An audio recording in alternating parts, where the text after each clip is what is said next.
Full accountability, of course. So, Dan, let's start with you. What are your thoughts about the way they went for it? Yeah, I love them going for it. Before we get to the tape, though, do you see how much pain is on his face? Yes. That's one of the reasons why he is such a great coach and why his teams are always so committed for him. I would say this. Sean McVay's beauty is the way that he sets up play calls. 5 times last night, the Rams had 3rd and 1 or 4th and 1. On 4 of those, they ran basically the same play, same formation. Early in the first quarter, they get to that 4-man surface, and they run what we call duo, a bunch of double teams. Now, this is 3rd and 1. They get it. There's an unblocked person defensively. They get it, okay? So that's a good conversion. You go into the second quarter, it's same formation. This time, they just have the receiver down a little bit closer, but it's the same play. 4th and 1, double teams. Okay, now they get a little bit of a backside cut, but once again, they convert. Remember, they only had this situation 5 times. So one time they threw it between Matthew Stafford and Devontae Adams. 4th quarter, a little bit early in the quarter, same formation, same play. Those double teams, 3rd and 1, they find a way to go convert it. And then in overtime, you would think it's the perfect time for a great play caller to just trick the defense. And I was shocked that they lined up in the same formation and run the same play. And the fact that that safety triggers on it, I think in part is because he had seen that so much. I love him going for it. Sean McVay is one of the great play callers in the NFL. But I was just very surprised watching that backbone. Wow, in that situation, remember, 5 times on this situation, they ran the same exact play. I think in overtime it got him. That's a great point, Dan. First of all, I just love the fact that we're all in agreement about going for it and it's not a debate, because I feel like 5-10 years ago there would be a lot of people arguing the other side of this. But it's an important note that, you know, there was 3 minutes and 41 seconds left in the game, right? So it wouldn't have been the game tying field goal per se. You're giving the Niners back a chance to drive the field, control the clock, with a chance to win with merely a field goal. So that is, I think, something we all accept and acknowledge, and we're good with it.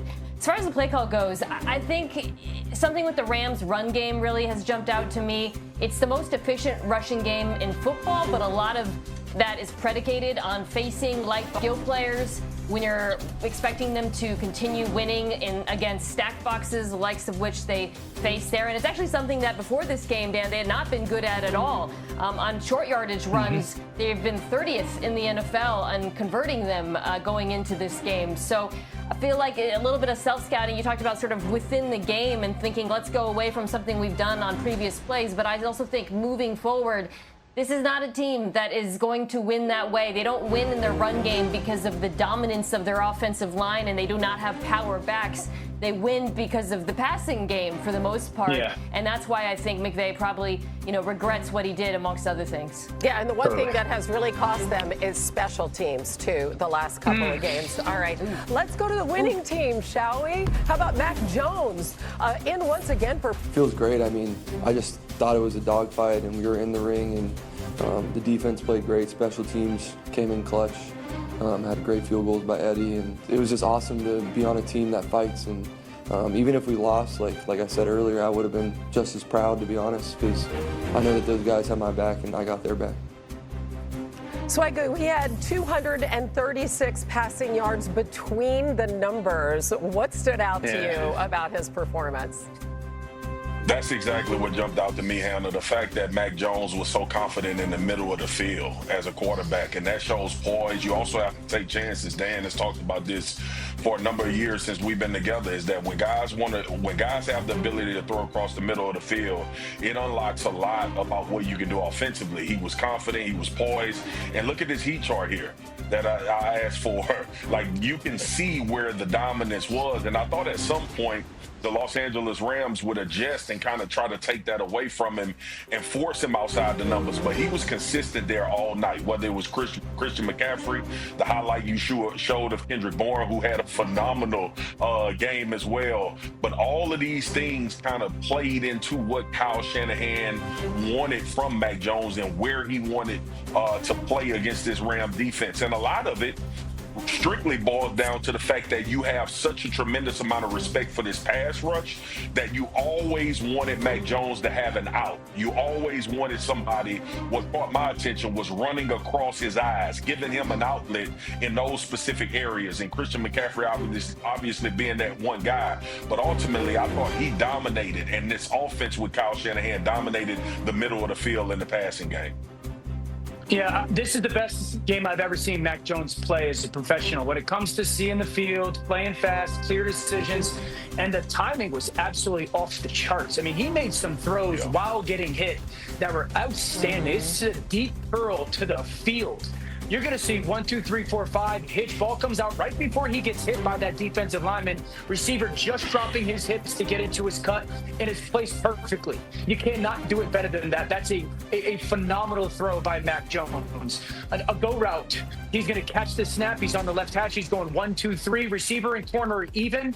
He doesn't trust the receiver's vertical speed down the field. Let me throw it the back shoulder. Ball comes out. Defensive back has absolutely no clue. That's elite timing. That's winning timing. This is a high-low in the middle of the field, something Marcus is just talking about. This is big time now, a little flash fake. Defender's at his feet, right? And he's going to throw this in-breaker right off as that receiver starts to curl. That ball's pinned on his chest. This looks like a big-time starting quarterback in the NFL. This is a cut split corner, right? Marcus, how good is this? Half roll. This ball comes out of his hands. Yeah. Again, defensive end bearing down on him. That corner, you just got to float it over him. But, like, make sure you don't put too much air on it. You're just bleeding him to the sideline. And now this is huge. Third down, you get a switch release. But the timing of these throws in muddy areas, in condensed coverages, is big time. And I was just so impressed by the timing that he played with.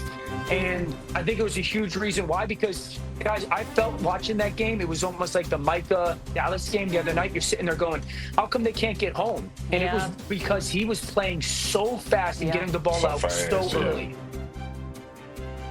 That was what I kept thinking during the game. Like, he's the perfect quarterback in this moment to beat this defense, right? Because the Rams have a terrific four-man rush, but behind that rush, there are weaknesses at linebacker and in the secondary, and really Mac Jones, what he had to do was play exactly like how he did, with exceptional timing and accuracy. He's been sped up as the game went on and he came back from the injury. His decision-making, coupled, of course, with Kyle Shanahan's excellent play calling, just fantastic. But the other player I wanted to highlight was Christian McCaffrey. Just going back and watching some of these plays on tape, it is amazing. The defense over, so you get the tight end Tongas wide open, again, over the middle of the field. He truly is Kyle Shanahan's queen on the chessboard. And, you know, as all of these players are being pulled out of the Niners and they're losing all of these guys to injury, a reminder that, to me, he remains the most important skill player on this team. Oh, yeah, 4-1 now, despite all those injuries. And, guys, that was an epic breakdown of a Thursday night game, I got to say. Our group text chain paid off big time. Breaking news coming up on NFL Live. Ravens quarterback Lamar Jackson has now been ruled out of the game this weekend. Strained hamstring during Sunday's loss at Kansas City. Did not practice at all this week. And speaking of the Rams, they host the Rams next Sunday before their bye week. So he could get 2 weeks of recovery for missing one more game, which leaves Cooper Rush as their starting quarterback here. He was today. It's kind of been here before. You know, whenever a franchise QB goes down, it's always sky is falling feeling everywhere you are, and it's normal. And you know, if you have to go out there on Sunday and do what you got to do, and it's nice knowing you had a whole week to prep for it. So things like that are good. Dan, Cooper Rush has had plenty of experience starting games as a backup in the NFL. What do you think about this game plan now as they face that Houston defense this weekend? Yeah, I believe the Ravens can beat Houston even without Lamar. Now, it's a very small formula. I think number one, and I've talked about this, Derrick Henry's got to get the ball plenty. I would say 25-plus carries for Derrick Henry, and something that you can do against his defense is what we call trap or wham runs. You just get vertical because the defensive line flows so much. That's got to be a big deal, but he has not carried the football enough in games, specifically on early down. Second thing, these linebackers are so downhill. You have to be willing to play action them. So it's a run to Derrick Henry. It's a second down play action. It's something that they're very comfortable doing. It's something that Cooper Rush is very capable of doing. Third thing is you got to block Danielle Hunter. You cannot allow Danielle Hunter to wreck this football game. This is a fast defense. It's a physical defense. It's a violent defense. You have to make sure that that edge rusher does not ruin your football game. I think they can do it if they follow a formula that's similar to this. Their defense is going to have to bow up against Houston